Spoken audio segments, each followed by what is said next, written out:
ចម្លើយឆ្លើយប្រាំរីមរំសាញ់ក្ដីដឹងហើយអង្រតីរិមសែនកង្វល់អូនបានប្រាប់បងថាកុំខ្វាយខ្វល់តែរីមិនយល់ចិត្តអូនយ៉ាងណា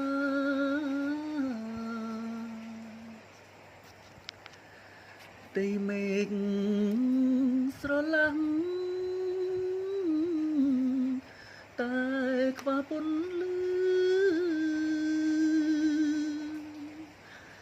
រាល់ថ្ងៃបងឈឺព្រួងស្នេហាអូនផ្ដាំអើយបងរងចាំជីវ៉ាកុំអាលរិនកាឆ្នាំនេះមិនល្អបងមិនប្រកែក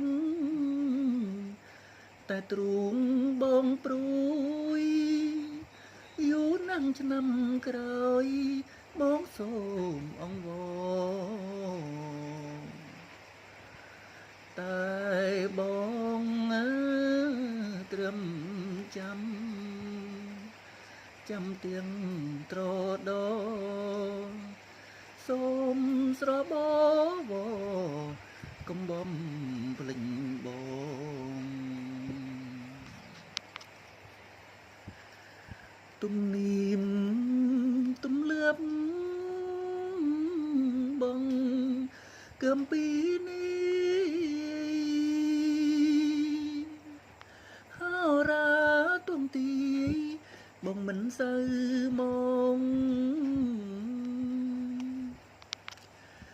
តែអូនកុំភ្លេចណាកែវនួនល្អងកុំភ្លេចស្នេហ៍យើងណាប្រលឹងអើយចម្លើយឆ្លើយប្រាំរីមរំសាញ់ក្ដី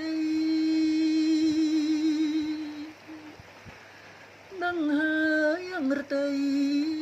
រិមសែនកង្វល់